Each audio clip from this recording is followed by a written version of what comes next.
Hello students, आज हम अपना नया चैप्टर स्टार्ट करने वाले हैं अ क्लम्प ऑफ अ लिलाक। ठीक है, अब देखिए what do you mean by a clump. ठीक है, क्लम्प का मतलब होता है जैसे आपके पास वी कैन से अ ग्रुप।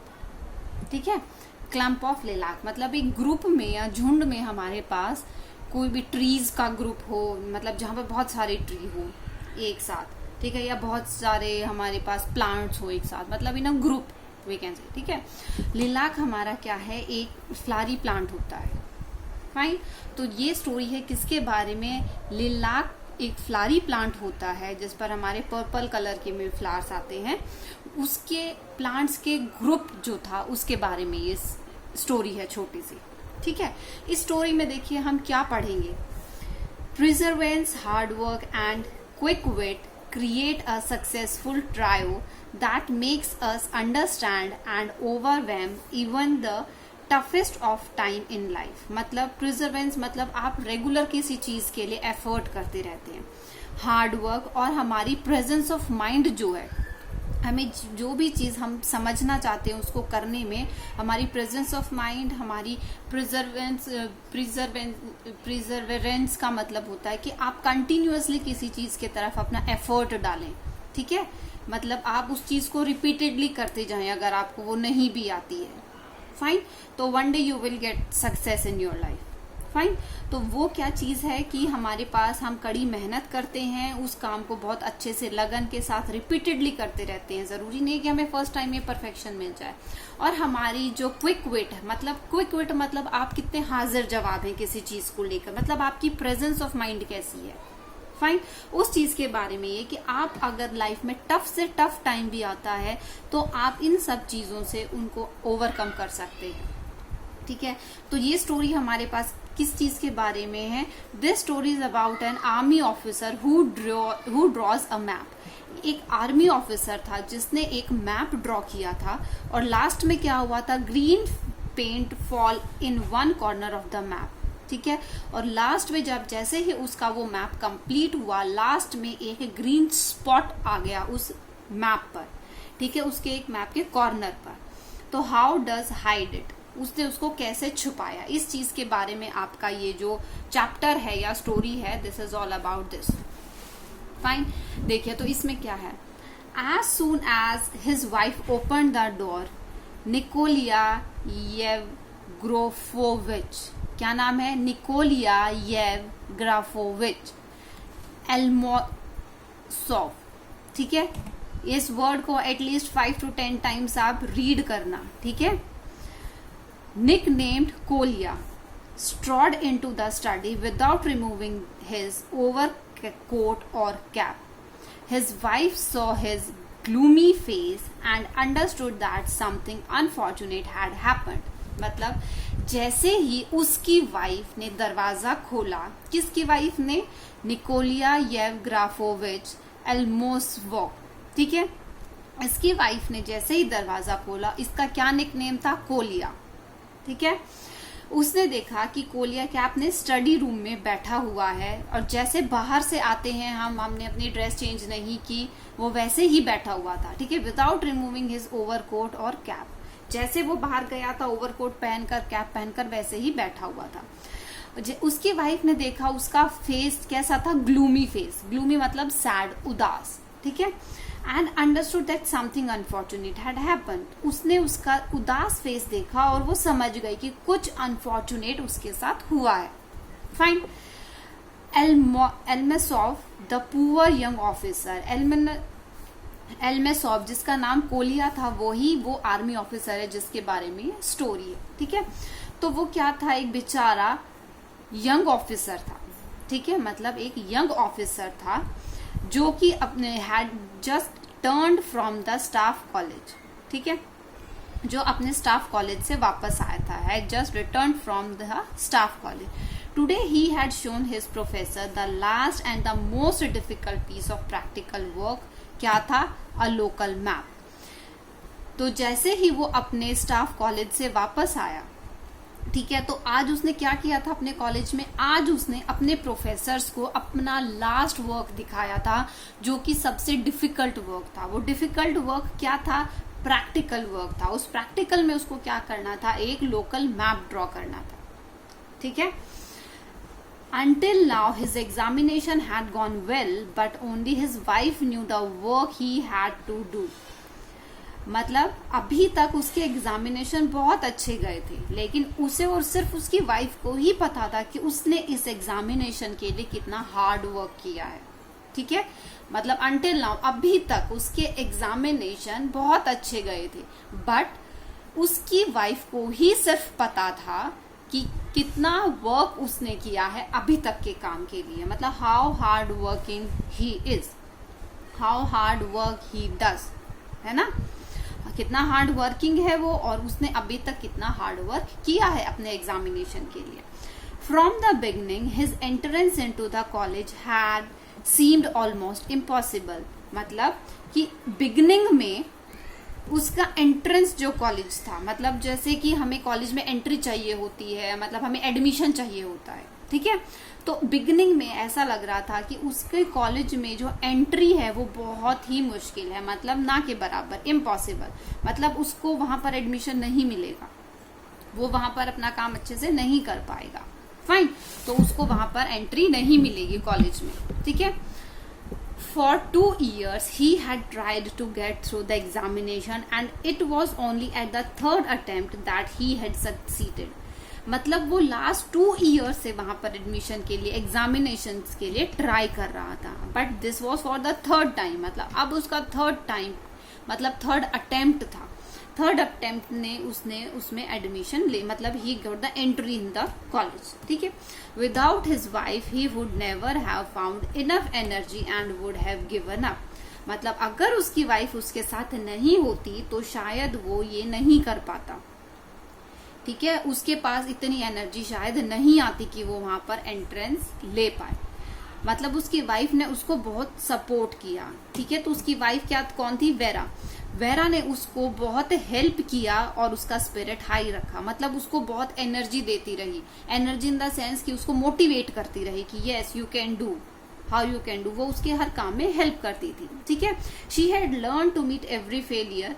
मतलब जब भी वो कभी फेल होता तो वो उसको उससे ओवरकम कराती, उसको समझाती, उसको उससे बाहर निकालती कि no this is not a way, you can't leave it your entrance, that was your dream, ठीक है। आप उस एंट्रेंस को नहीं छोड़ सकते जो कि आपका सपना है, ठीक है।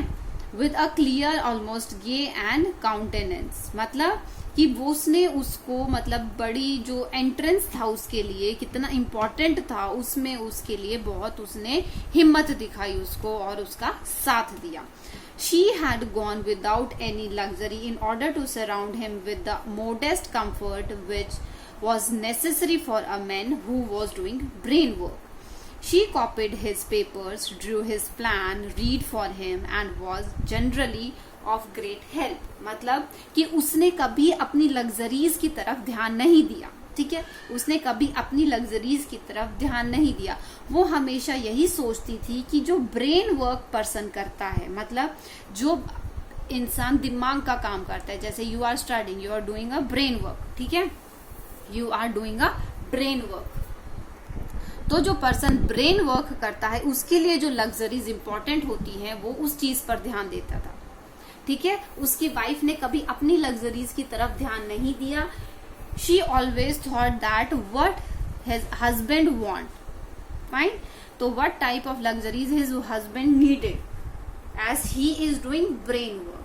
तो उसके और वो उसके कामों में हेल्प भी करती थी। कैसे काम में हेल्प करती थी, उसके लिए पेपर्स नोट करती, ठीक है, प्लान्स बनाती, उसके लिए रीड करती, so that it become easy for him to understand, ठीक है। कोयला वॉज योर वर्क अनसेटिस्फैक्ट्री। अब क्या है, जो उसकी वाइफ थी, उसकी वाइफ कौन, वेरा। वेरा ने कोयला से पूछा, क्या कोयला तुम्हारा काम, कोलिया तुम्हारा काम अनसेटिस्फैक्ट्री था। He shrugged his shoulder and made no reply. मतलब उसने अपना, जैसे हमसे कोई पूछे हम अपनी गर्दन छुपा लेते हैं, कंधों के बीच में थोड़ा सा झुका लेते हैं, तो he shrugged his shoulder and made no reply. उसने ऐसे ही अपनी गर्दन झुका ली और उसने कोई रिप्लाई नहीं दिया, ठीक है। Kolya, they rejected your map please tell me, we can talk things over. Kolya, क्या उन्होंने तुम्हारा मैप रिजेक्ट कर दिया? प्लीज मुझे बताओ, हम इस बारे में डिस्कस करेंगे कि ऐसा क्यों हुआ, हम इसको कैसे ओवरकम कर सकते हैं। ठीक है। एल्मसोव turned his wife and began in a heated, irritated manner। मतलब जब हमारा कोई काम नहीं बनता तो अगर हमसे कोई भी आके अपना पर्सन पूछता है कि क्या हुआ, तो हम क्या करना, गुस्से में इरिटेट होकर उसको हम रिप्लाई करते हैं। तो ऐसे ही एल्मसोव ने अपनी वाइफ की तरफ देखा और गुस्से में इरिटेटेड तरीके से उसने उसको रिप्लाई किया। ठीक है, जैसे कि उसके साथ कुछ इनजस्टिस हुआ है, तो उसका रिप्लाई कुछ इस तरीके से था। उसने क्या बोला? Well if you wish to know they rejected it. अगर तुम यही जानना चाहती हो तो उन्होंने रिजेक्ट कर दिया। और उसने गुस्से में क्या किया? Kicked the case containing the plans. मतलब एक केस में उसने अपने सारे जो मैप्स वगैरह रखे हुए थे, जो उसका प्लान था, वो सारा उसने फेंक दिया। ठीक है। ऑल दिस रबिश में be thrown into a fire now. मतलब अब इसकी कोई जरूरत नहीं है क्योंकि दे हैव रिजेक्टेड इट, तो अब इसकी कोई जरूरत नहीं है और इसको अब जला दो। ठीक है। Thrown into the fire now. This is the end of the college for me. मेरा कॉलेज यहीं खत्म हो जाता है। In a month I shall be back in the regiment and in disgrace too. मतलब कि अब क्या करूंगा, अब उन्होंने तो रिजेक्ट कर दिया है। ठीक है। अब क्या होगा, अब 1 महीने बाद में अपने रेजिमेंट में वापस चला जाऊंगा और बड़ा इंसल्टिंग वे में वहां पर दोबारा से काम करूंगा, क्योंकि वो तो अपनी बेटरमेंट के लिए कॉलेज में एंट्री लेने आया था कि मेरे को और अच्छी पोस्ट मिल जाएगी, मैं रेजिमेंट में एक हायर रैंक पर आ जाऊंगा। लेकिन नहीं, तो रेजिमेंट में क्या कहाँ पर जाएगा वो, मतलब लो ग्रेड। रेजिमेंट में क्या होता है आपका? Low grade. ठीक है, लो डिवीजन, उसे हम रेजिमेंट बोलते हैं। तो वहां पर क्या है, मुझे रेजिमेंट में जाना पड़ेगा और मुझे वहां पर बहुत बुरा भी लगेगा। All because of that cursed spot. मतलब किसकी वजह से? वो जो अभिशाप, कर्स मतलब अभिशाप, आप लोगों को पता है ना, उसी गंदी सी स्पॉट के वजह से। ठीक है। उसकी फिर वाइफ क्या कहती है? What spot Kolya? कौन से स्पॉट? I didn't understand. मुझे नहीं समझ आया कि about which spot you are talking about. Vera sat down on the arm of the top of his chair. What spot? She replied softly. ठीक है, उसने फिर से पूछा कि तुम किस स्पॉट के बारे में बात कर रहे हो। ठीक है। उसने फिर उस स्पॉट को देखा। Oh, an ordinary spot of green. You know how I worked until the 3 o'clock last night to get the map finished. ठीक है। उसकी वाइफ ये कहती है, ये छोटा सा स्पॉट, इसके बारे में तुम बात कर रहे हो। फिर वो कहती है, क्या तुम्हें पता है कि मैंने रात को 3 बजे तक जाकर इस मैप को फिनिश किया था। ठीक है। पूरा प्लान जो था अच्छे से मैंने ड्रॉ कर दिया था और कलर भी कर दिया था। ठीक है।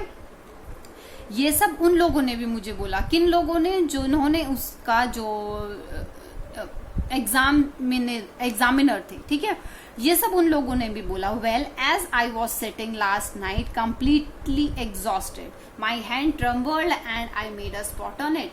जैसे ही मैं अपना काम फिनिश करके बैठा तो मैं बहुत थक चुका था, और जैसे ही मैं बैठा तो मेरा हाथ एकदम से कांपा, और उस कांपाहट में क्या हुआ, एक स्पॉट वहां पर जाकर लग गया। ठीक है। और वो स्पॉट बहुत बड़ा था, सच अ थिक स्पॉट। जैसे उसने देखा तो उसे वो स्पॉट बहुत बड़ा लगा। ठीक है। उसने उस स्पॉट को रब करने की कोशिश की, लेकिन रब करने से क्या हुआ, वो स्पॉट और वर्स हो गया, मतलब और गंदा हो गया और भद्दा लगने लगा। ठीक है। फिर उसने फिर वो क्या कहता है कि मैं बैठा और मैंने क्या सोचा कि अब मैं इसका क्या करूं, अब क्या करना चाहिए मुझे इस स्पॉट का। ठीक है। उसने क्या किया? Then I thought I would draw a clump of bushes over a spot. फिर उसने क्या सोचा कि मेरे को इस स्पॉट को कवर करने के लिए आसपास बुशेस का क्लम्प बना देता हूँ। क्लम्प आपको पता है, अभी मैंने बताया था कि इट इज अ ग्रुप। ठीक है। तो उसने क्या किया, उस स्पॉट की जगह पर उस बुशेस का क्लम्प ड्रॉ कर दिया। ठीक है बच्चों, आज के लिए सिर्फ इतना ही। two pages, another 2 pages we will do in 2 more videos. We will complete the chapter. आप लोगों को ये चैप्टर अभी 2 पेजेस तक रीड करना है, अच्छे से पॉइंट टू पॉइंट इसको समझना है, कहीं भी कोई भी डाउट रहता है तो पूछना है, ठीक है। You have to underline the difficult words, ठीक है, और उनका मीनिंग खुद से ढूंढने की कोशिश करना।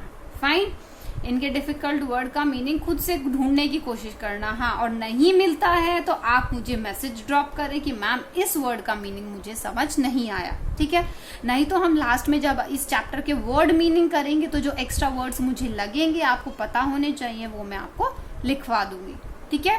Thank you students, that's all for today. You have to read this chapter up to 2 pages, that means the clump of the lilac, यहाँ से जो आपका स्टार्ट है and up to here, bushes over the spot, ठीक है।